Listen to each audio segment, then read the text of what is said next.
Car टिंब्या हित कसा? म्हणजे काय थेंबूजी काका, तुमच्या सारखाच की. जिथं असतो तिथून धरतीवर पडतो. जागा मिळाली तर थांबतो, उतार मिळाला तर पळतो, आणि पोकळी मिळाली तर मुरतो पण.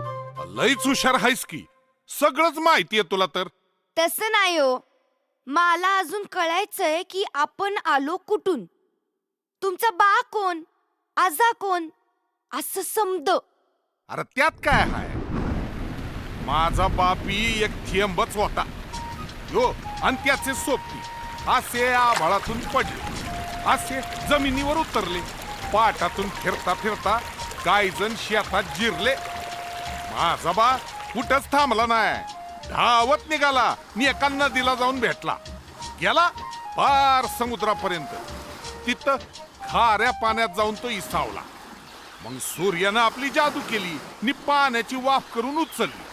मस्त ढग बांधले, थेंब थेंब बनले. गार डोंगराची हवा ढगाला सोसना. मी बी त्यातलाच आहे. आम्ही मारल्या ढगातून उड्या नि हे असे आलो बघ इथं.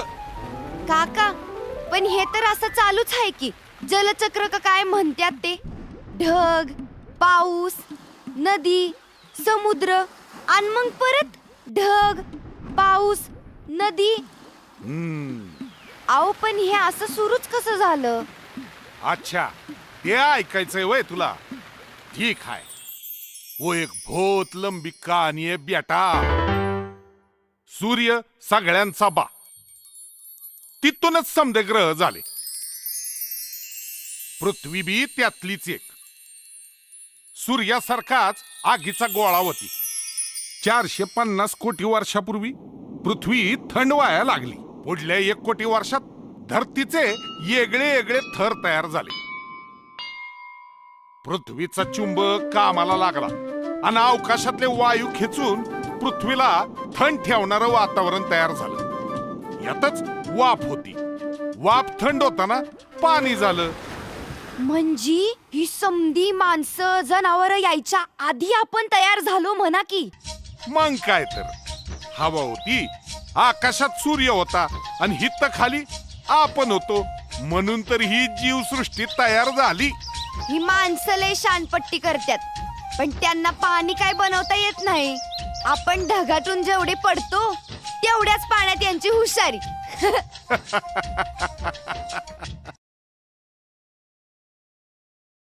काय पण जागा निवडली काका, या दगडातून टिपूस तरी जाईन का?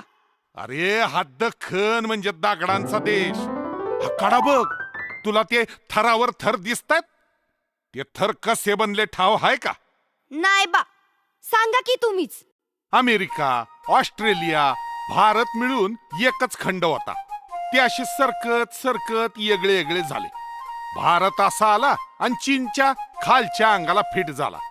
खंड सरकत होते म्हणजे पृथ्वीच्या पोटात मोठी उलथापालत होत होती. पृथ्वीच्या गरम गाभ्यातून तापलेला लावा आणि वायू उसळी मारून बाहेर पडत होते. हे असे ज्वालामुखी दडदडत होते. त्यातून बाहेर पडणारा लावारस या भूमीवर पसरत होता. लावाच्या चादरीखाली डोंगर, नद्या, खळगे, तळी समद दाबलं गेलं. कुठं वाफ कोंडली गेली तर कुठं बियागा पडल्या. लावा जसा थंड होत होता तसा त्यावर ऊन, पाऊस, वारा यांचा बी मारा होत होता. दगड मातीचे वेगळे वेगळे प्रकार तयार झाले. काही पाणी जाऊ देणारे तर काही पाणी धरून ठेवणारे. काही काळानं पुन्हा ज्वालामुखी दडदडले आणि लावाची नवी चादर, नवा थर आला. असं पुढची 6 कोटी वर्ष चालूच होतं. त्यातूनच हे दख्खनचं अद्भुत पठार तयार झालं. बापरे, या इतक्या थरांमध्ये आपली ये-जा शोधणं किती अवघड.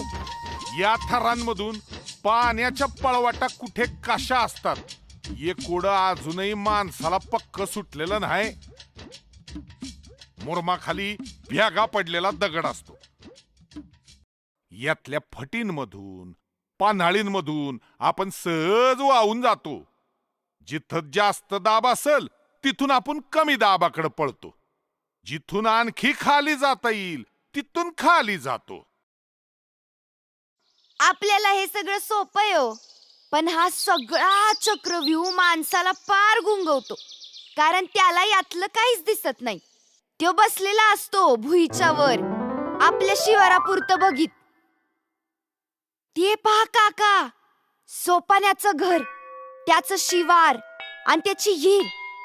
त्याला वाटतं की सातबारा आपला म्हणजे पाणी बी आपलंच.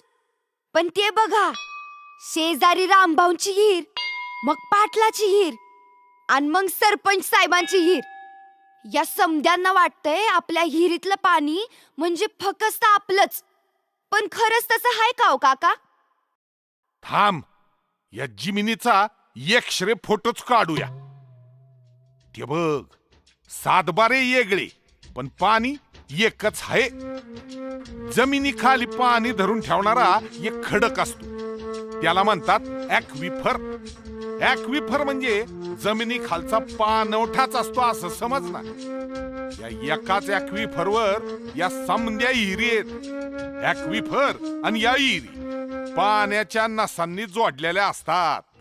पण हे काय, सोपानराव जोरात पाणी ओढून राहिले नि पाटलाच्या हिरीतलं पाणी कमी कमी व्हायला लागलंय. असंच होणार रे. एकाच कोल्ड्रिंकच्या बाटलीत या समद्यांनी स्ट्रॉ घातल्या ती. आता पाटील त्यांची हिर खोल करून घेतील, मग तेच रामभाऊ करतील.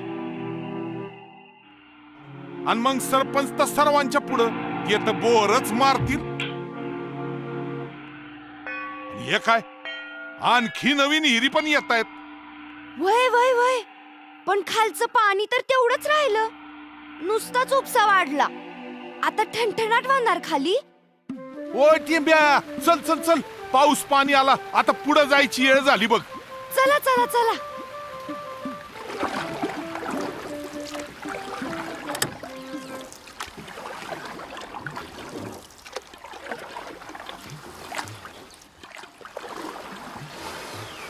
काका, हे कुठं आलो आपण? हे बघ, हे आपलं जमिनी खालचं पहिलं स्टेशन. आपल्या 100 पैकी 25 जण तर जमिनीवरून वाहून जातात, 35 जण वाफेच्या रूपात परत जातात आणि जेमतेम 100रातले 10 जण जमिनी खाली येतात. तेवढ्याच लोकांचं हे पहिलं स्टेशन. हितलंच पाणी तर हिरीत येतं. इथून आणखी खाली जायचं तर आणखीनच अवघड दिसतंय. टेंब्या, तिथं फार थोडं पाणी पोचतं. ते तळ भराया फार वर्ष लागतात.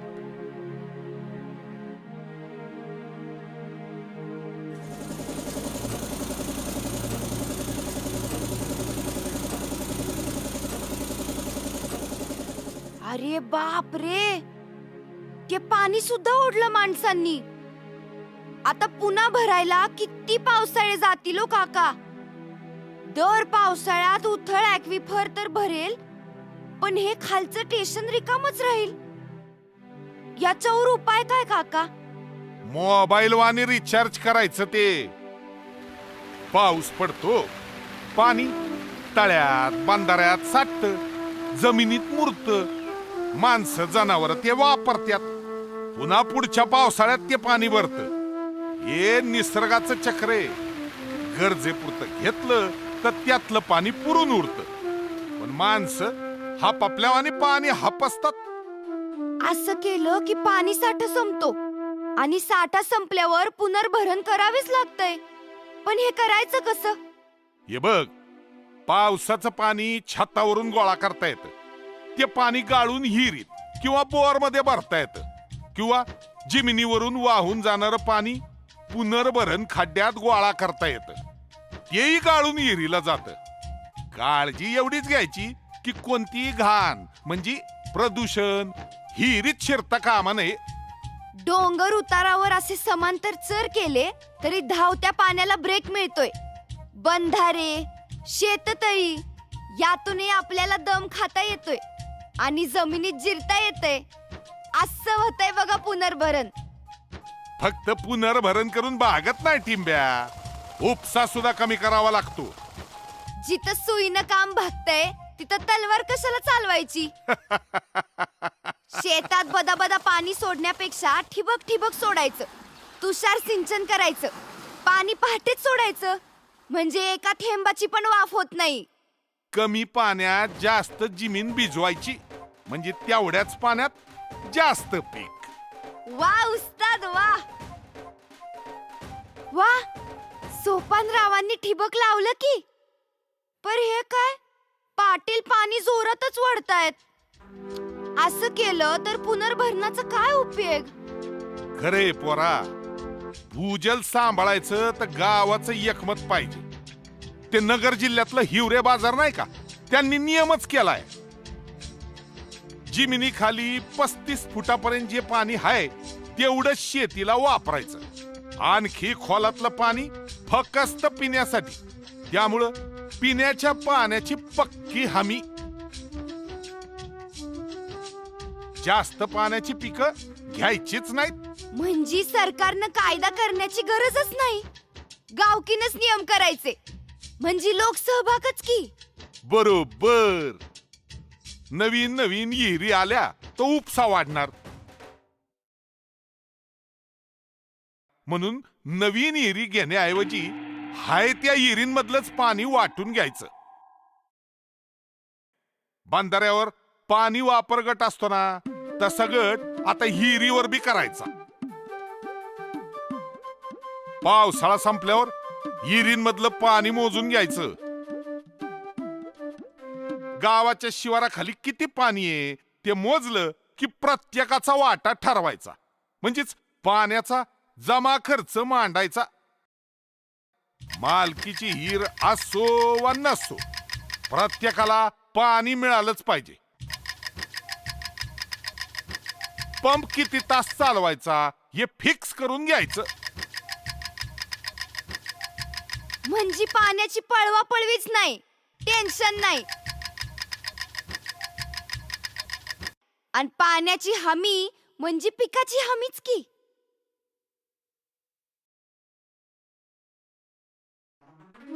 सूर्याची, वाऱ्याची आणि जमिनीची कृपा म्हणून आपण इथं आहोत.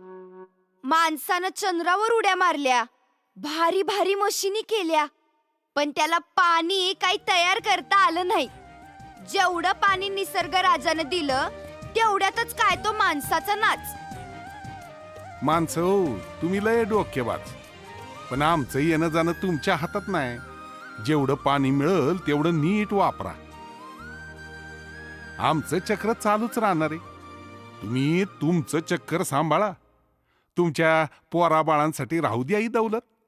चला, आम्ही जातो आमच्या गावा. तुमचे तुम्ही सुखात राहावा.